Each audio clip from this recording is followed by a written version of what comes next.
प्यारे बच्चों, स्वागत है आपका आपके अपने YouTube channel non stop read में। हम लोग पढ़ रहे थे परावर्तन के नियम। परावर्तन के नियम के बाद हो गया था प्रतिबिंब। अब हम लोग पढ़ेंगे क्या, गोलीय दर्पण। ठीक है, तो पहले जान लेते हैं कि गोलीय दर्पण होता क्या है। गोलीय दर्पण क्या होता है, खोखला गोला होता है, उसका क्या होता है, खोखला गोला, उसका क्या होता है, एक भाग होता है, उसका एक कटा हुआ क्या होता है, भाग होता है। ठीक, जैसे हम समझ सकते हैं, जैसे गेंद होती है, जैसे ये क्या है, गेंद है एक। ठीक है, ये क्या है, पूरा इसको समझ लो, ये गोलीय दर्पण है। ठीक, सपोज दैट ये गोलीय दर्पण है, ये क्या है, अंदर से खोखली है। ठीक, अगर इसको हम यहाँ से काट दें, इसको बीच से, तो कुछ इस शेप में ये अलग हो जाएगा जैसे। ठीक है, अंदर वाला भाग ऐसा होगा, बाहर वाला भाग ऐसा होगा, तो जो ये भाग है ये क्या कहलाएगा, ये कहलाएगा गोलीय दर्पण। ठीक, लेकिन ये किसका पार्ट है, इस पूरे क्या है, पूरे इस खोखले गोले का, कांच का एक खोखला गोला होगा, उसका क्या होगा, भाग होगा। ठीक है, जो उससे पार्ट निकल के आएगा ये क्या कहलाएगा, ये कहलाएगा गोलीय दर्पण। ठीक, अब इसी के बारे में हमको पढ़ना है, यही पढ़ना हमको क्या, उत्तल दर्पण अवतल दर्पण। इसी कॉन्सेप्ट क्या करते हैं, उत्तल दर्पण और अवतल दर्पण काम करते हैं। ठीक, तो रटना कुछ नहीं है, अच्छे से बस समझना है। ठीक, जैसे देखो क्या, ये इसको सपोज दैट ये खोखला गोला है, कांच का है, खोखला गोला है, इसको बीच से काट दिया गया। ठीक, तो ये कुछ अलग हो जाएगा, इस शेप में अलग होगा, होगा कि नहीं होगा। ठीक है, तो जो ये इस शेप में जो अलग होके आया, तो ये क्या कहलाएगा, ये कहलाएगा गोलीय दर्पण। ठीक, ये क्या कहलाएगा, गोलीय दर्पण। ठीक, तो इसकी हम परिभाषा पहले लिख लेते हैं। ठीक, तो गोलीय दर्पण कहाँ से आया, खोखले गोले से आया है। किससे आया, खोखले गोले से आया। कहने का मतलब गोलीय दर्पण जो होगा किसका, खोखले गोले का एक क्या होगा, भाग होगा। ठीक, तो गोलीय दर्पण क्या लिखेंगे, गोलीय दर्पण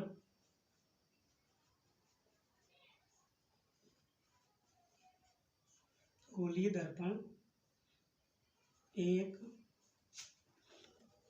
खोखले गोले का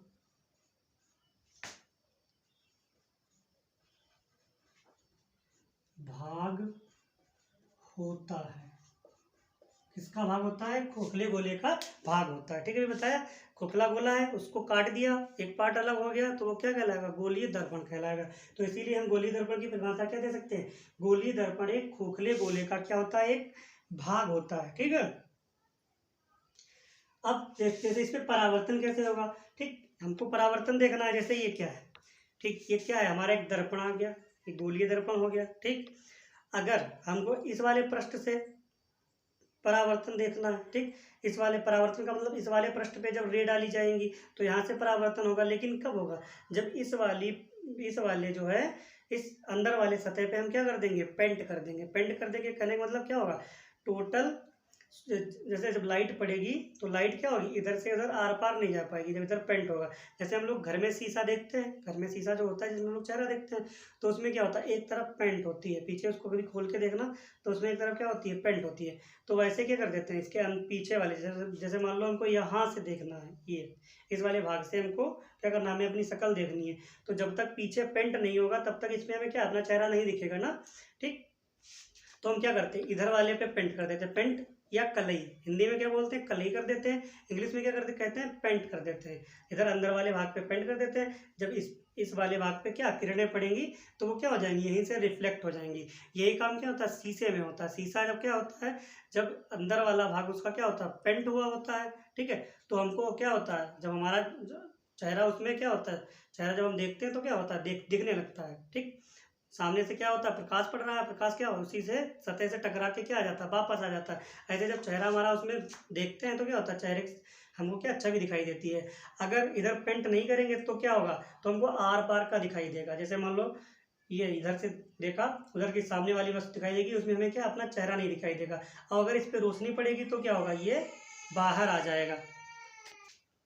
ठीक है, जिस पे हम क्या करेंगे, पेंट कर देंगे। ठीक, जिस भाग पे हम पेंट कर देंगे, ठीक, वो क्या कहलाएगा, जिस पे पेंट कर दिया तो उधर उधर से तो परावर्तन होगा नहीं। ठीक, जिस पे पेंट नहीं होगा वो क्या कहलाएगा, परावर्तक तल कहलाएगा। ठीक, क्या कहलाएगा, परावर्तक तल।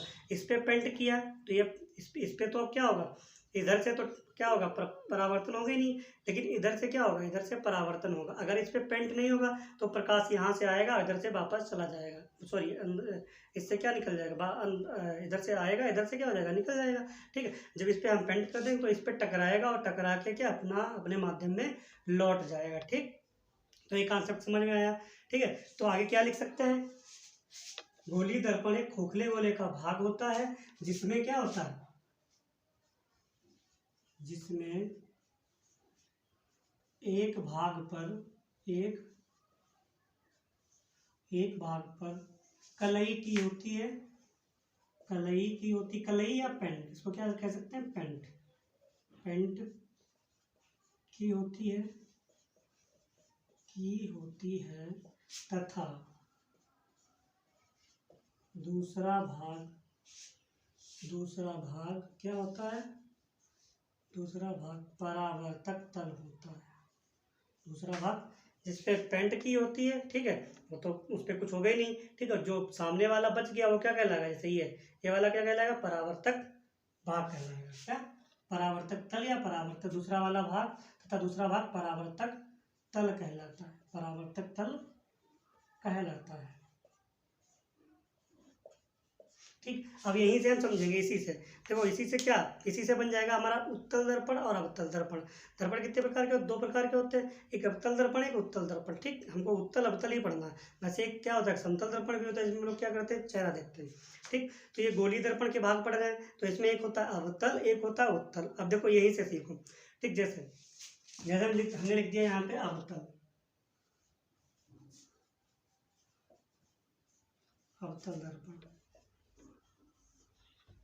सब इसी से बन जाएगा। ठीक, अवतल देखो, अवतल का मतलब इस वाले ऊपर वाले जो उभरा हुआ भाग है, इस पे हम क्या करते हैं, पेंट करते हैं। ठीक, कहने का मतलब इस पे हम पूरा इधर पेंट कर दिया, हमने ऐसे ऐसे इस पे पेंट कर दिया। ठीक, ये क्या, पेंट कर दिया, और ये क्या बन गया, जब इधर हमने पेंट कर दिया इधर, और पेंट किसका होता है, लेड ऑक्साइड का या लेड ऑक्साइड का क्या होता है, इस पे पेंट होता है। ठीक, जब इधर हमने पेंट कर दिया, ठीक है, रेड ऑक्साइड का, सॉरी, जब इधर हमने पेंट कर दिया रेड ऑक्साइड का, इधर क्या कर दिया, पेंट कर दिया।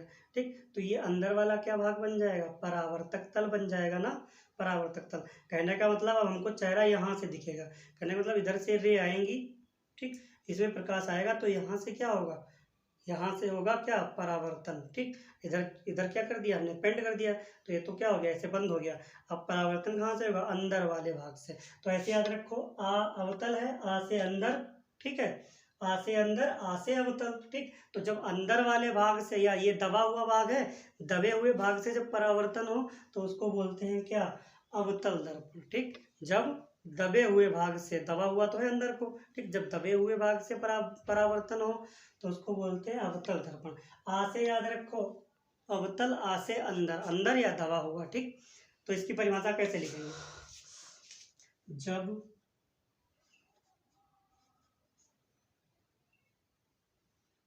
परावर्तन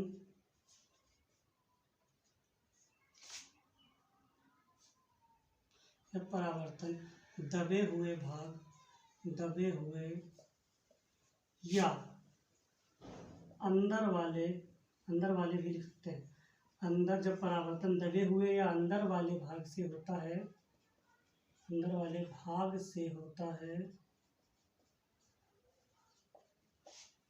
तो इसे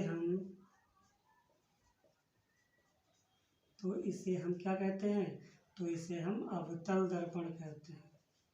क्या कहते हैं, अवतल दर्पण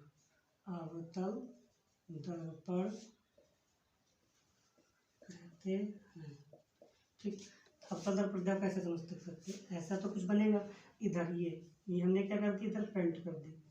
ठीक, जब यहाँ से परावर्तन हो, ठीक है, जब इस वाले अंदर वाले भाग से, मतलब ये कोई रेज आ रही है, इस पे ऐसे टकरा रही है, ठीक, जैसे ये रे आ रही है यहाँ से, ठीक, फिर ये क्या हो रही है, टकरा के पुनः वापस जा रही है। ठीक, तो ये क्या कहलाएगा, अवतल दर्पण। ठीक, जब दबे हुए या उभरे या अंदर वाले भाग से, अंदर वाला याद रखो, अंदर वाला मतलब दबा, अंदर जो होगा वो दबे हुआ भाग होगा। ठीक, जब अंदर वाले, आ से अवतल, आ से अंदर। ठीक, तो जब परावर्तन अंदर वाले भाग से होता है या दबे हुए भाग से होता है तो उसको बोलते हैं हम क्या, अवतल दर्पण बोलते हैं। ठीक, ये इसका फिगर है, क्या है ये, इसका फिगर हो गया। ठीक, अब इसी प्रकार हम पढ़ेंगे उत्तल दर्पण। ठीक, उत्तल दर्पण को समझेंगे। ठीक, इसको चाहो तो नोट कर लो। ठीक है, अब हम लोग क्या पढ़ेंगे, उत्तल दर्पण।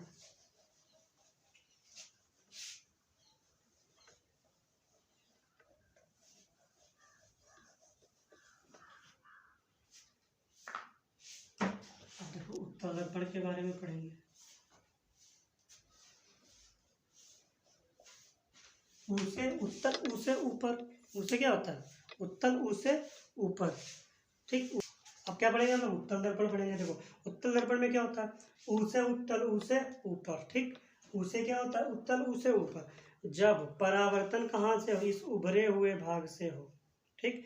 अवतल दर्पण में दबे हुए भाग से होता था, उत्तल दर्पण में क्या, ऊपर ऊपर वाले भाग से जब परावर्तन हो, ठीक है। मतलब ये परावर्तक तल होगा, अंदर वाले भाग पे क्या होगा, पेंट होगा। मतलब इस पे हमने पेंट कर दिया अंदर वाले भाग पे, ठीक। और इसको क्या माना, ये परावर्तक तल है। जब परावर्तन ऊपर वाले भाग से हो या उभरे हुए भाग से हो तो उसको क्या बोलते हैं, अब उत्तल दर्पण, ठीक। यहाँ पे लिखो, बना तो नहीं हुआ।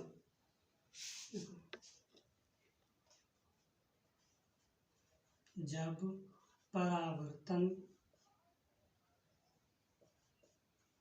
जब परावर्तन उभरे हुए भाग से, उभरे हुए भाग से होता है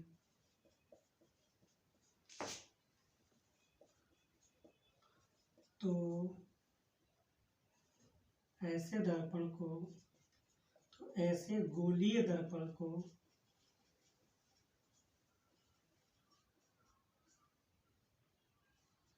गोलीय दर्पण को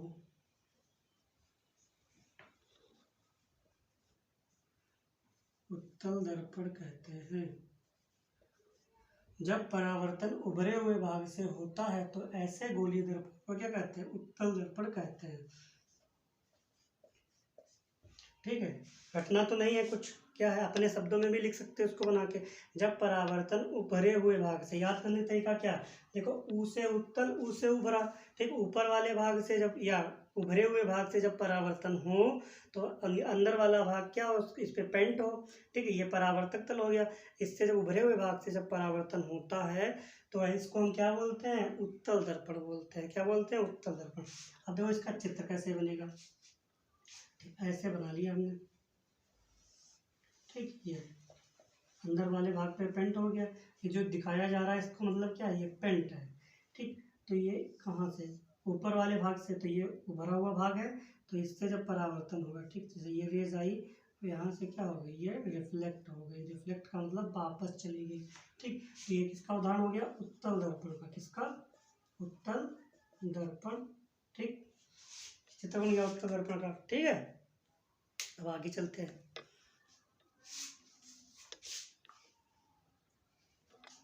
हम लोग क्या पढ़ेंगे, गोलीय दर्पण से संबंधित कुछ परिभाषाएं। जैसे हम लोगों ने पढ़ा कि वक्रता केंद्र किसे कहते हैं, बहुत बार टर्म आता है वक्रता केंद्र, हटाना नहीं, उसको समझना है। देखो वक्रता केंद्र, ठीक है, कि वक्रता केंद्र आखिर होता क्या है, ठीक। तो हम लोग पढ़ेंगे आज वक्रता केंद्र।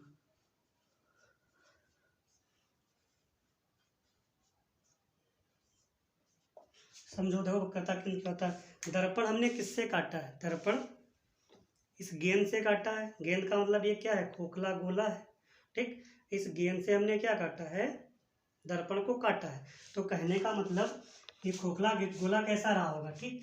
मतलब ये ऐसा कुछ रहा होगा, ठीक। जैसे ये थोड़ी देर के लिए ऐसे बना लो इसको रफली, ये फिगर, ठीक, ऐसे कुछ रहा होगा, ठीक, ठीक है। तो इसका कुछ केंद्र रहा होगा यहाँ पे, मिड पॉइंट। जैसे ये हमारा क्या है, ये खोखला गोला है, इसका अंदर कहीं पे क्या होगा, केंद्र होगा। जैसे इधर से हम सीख डालें, इधर से सुई डालें, इधर से भी सुई डालें, तो इसके जो, और इधर से सुई डालें, इसका मिड पॉइंट ये है, मतलब मध्य बिंदु ये है, ये मध्य बिंदु है। यहाँ से सुई डालें और इधर से भी सुई डालें, ठीक। तो जहाँ पे ये दोनों सुइयाँ क्या आपस में मिलेंगी आकर के कटान बिंदु होगा, वो इसका इस गोले का क्या होगा, केंद्र होगा, ठीक। तो इसी को हम क्या बोलते हैं, ये जो गोले का केंद्र जो होता है इसी को क्या बोलते हैं, हम वक्रता केंद्र बोलते हैं। क्या बोलते हैं, वक्रता केंद्र। तो परिभाषा में क्या लिखेंगे, ठीक। देखो इसको मैं ऐसे दिखा सकता हूँ, यहाँ पे ये आ गया ठीक, तो इसको हम क्या ऐसे दिखा सकते हैं। ठीक, जैसे मान लो ये हमारा अवतल दर्पण है, इधर वाले पे पेंट है। ठीक, तो ये क्या हो गया, अवतल दर्पण हमारा हो गया। ठीक, तो इसकी परिभाषा कैसे लिखा, वक्रता केंद्र क्या होगा, जैसे देखो क्या होगा, देखिए ये देखो ये क्या है हमारा खोखला गोला है, खोखले गोले का जो केंद्र होगा, ठीक है, और इस खोखले गोले को ही काट कर क्या बनाया गया है, एक दर्पण बनाया गया है, मतलब उत्तल दर्पण अवतल दर्पण इस खोखले गोले का ही तो को काट के बनाया गया है। तो गोले का केंद्र जिसका दर्पण एक भाग है, जिसका दर्पण क्या है एक भाग है, क्या कहलाएगा, वक्रता केंद्र कहलाएगा। इस गोले को हम क्या करेंगे, मध्य बिंदु से ही तो इसको काटेंगे। मध्य बिंदु का मतलब जैसे ये गेंद है तो इसको हम क्या केंद्र से ही होकर तो काटेंगे, तो ये क्या होगा, एक इसका दर्पण का क्या बन जाएगा, एक भाग बन जाएगा। ठीक, दर्पण का क्या एक भाग बन जाएगा। तो गोले का केंद्र जिसका दर्पण एक भाग है वक्रता केंद्र कहलाता है। क्या कहलाता है, वक्रता केंद्र कहलाता है। ठीक है, अब देखते हैं वक्रता त्रिज्या क्या होती है। ठीक, तो इसको रफ करते हैं इधर के लिए। वक्रता त्रिज्या, घटना नहीं समझ लेना है। वक्रता त्रिज्या, वक्रता त्रिज्या। ठीक, अब वक्रता केंद्र पढ़ लिया तो वक्रता त्रिज्या। आप जैसे समझ, एक चीज समझो, जैसे एक गोला लिखा हो, ये वृत्त बना हुआ है। ठीक, इसका ये मान लो ये वृत्त है। ठीक, ये इसकी क्या होगी, जीवा होगी। ठीक, ये इसका केंद्र होगा। ठीक है, तो जीवा केंद्र क्या करता है, केंद्र जो है जीवा को क्या करता है, दो भागों में डिवाइड करता है, आधा आधा डिवाइड करता है। तो इधर वाली ये रेखा क्या कहलाएगी, सॉरी ये सबसे बड़ी जीवा होगी। ठीक है, सबसे बड़ी जीवा वृत्त की क्या होती है, व्यास होती है, तो ये व्यास कहलाएगा। ठीक, वैसे जीवा तो है ही है। ठीक, लेकिन ये सबसे बड़ी जीवा जो होती है वो वृत्त की जो केंद्र से जाती है उसको क्या बोलते हैं, व्यास बोलते हैं। ठीक, तो इधर वाला आधा पार्ट केंद्र के ये क्या कहलाएगा, त्रिज्या। इधर वाला क्या कहलाएगा, त्रिज्या कहलाएगा। क्या कहलाएगा, त्रिज्या। ठीक है, तो इसी प्रकार इसमें हमें समझना है। ठीक, जैसे ये खोखला गोला है। ठीक, ये क्या है, खोखला गोला है, एक खोखला गोला है। ठीक, इधर हमने पेंट कर दिया, ये बन गया हमारा अवतल दर्पण। ठीक, इसको काट के हमने बनाया है, इसका एक केंद्र होगा। ठीक, इस पे हमने एक ये लाइन ड्रा की। ठीक, ये केंद्र हो गया। ठीक है, तो ये तो क्या हो गया, ये हम अगर थोड़ी देर के लिए वृत्त से इसको कंपेयर करेंगे तो ये क्या होगा, वृत्त का व्यास ही तो होगा। ठीक, खोखले गोले का क्या होगा, ये व्यास होगा। ठीक, तो केंद्र से और ये क्या, यहाँ तक की दूरी दर्पण के मध्य बिंदु या इसको बोलते हैं ध्रुव, दर्पण के ध्रुव तक की दूरी क्या कहलाती है, वक्रता त्रिज्या। यहाँ पे जो ये लाइन होगी इसको बोलते हैं ध्रुव। ठीक, केंद्र और वक्रता केंद्र और दर्पण के ध्रुव को मिलाने वाली रेखा क्या कहलाएगी, वक्रता त्रिज्या कहलाएगी। क्या कहलाएगी, वक्रता त्रिज्या कहलाएगी।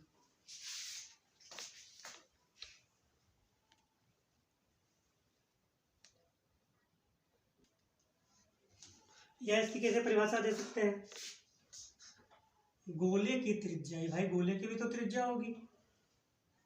गोले की त्रिज्या भी हमने क्या, ये ध्रुव के बारे में नहीं पढ़ा है। ठीक है, तो हम इसको इसकी ऐसे परिभाषा देंगे। ठीक है, जब हम पढ़ लेंगे कि ये ध्रुव है यहाँ पे, ठीक है, तो हम ये भी कह सकते हैं ध्रुव और वक्रता केंद्र को मिलाने वाली रेखा क्या कहलाती है, वक्रता त्रिज्या कहलाती है। ठीक, लेकिन हमने यहाँ पे पहले ध्रुव को नहीं पढ़ाया, पहले हमने क्या पढ़ाया, वक्रता केंद्र पढ़ाया है। तो इसकी परिभाषा कैसे देंगे, गोले, ये भाई ये जो होगी ये किसकी, गोले की भी तो त्रिज्या होगी। गोले की त्रिज्या,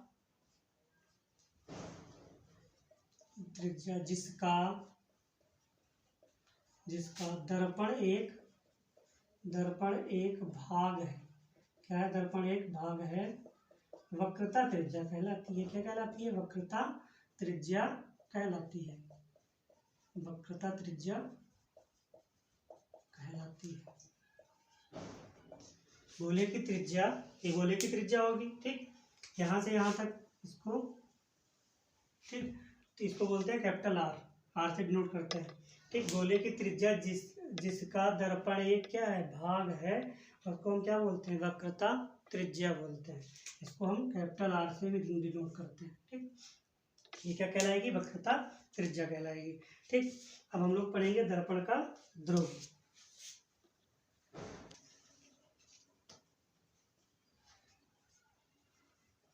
दर्पण दर्पण का ध्रुव।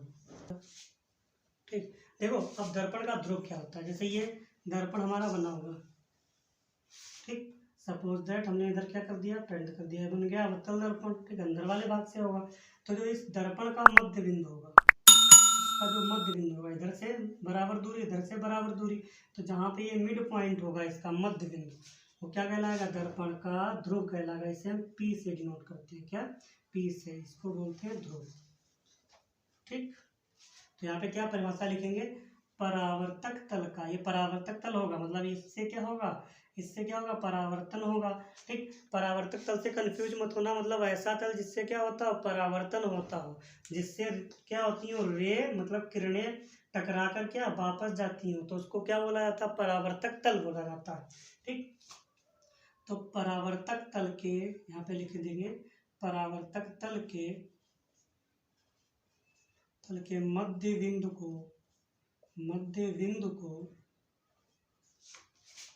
परावर्तक तल के मध्य बिंदु को दर्पण का क्या बोला जाता है, दर्पण का ध्रुव बोला जाता है। चित्र याद रखो, भूलोगे ही नहीं, दर्पण का ध्रुव कहते हैं। परावर्तक तल के मध्य बिंदु को दर्पण का ध्रुव कहते हैं, इसे किससे, इसे P से डिनोट करते हैं, इसे P से प्रदर्शित करते हैं या डिनोट करते हैं, प्रदर्शित करते हैं। ठीक है, आज के वीडियो में इतने रखते हैं। ठीक है, मिलते हैं अगले वीडियो में। तब तक के लिए आप लोगों का काम क्या है, चैनल को सब्सक्राइब करना है और करवाना है। ठीक है, वीडियो को लाइक करना है और शेयर करना है।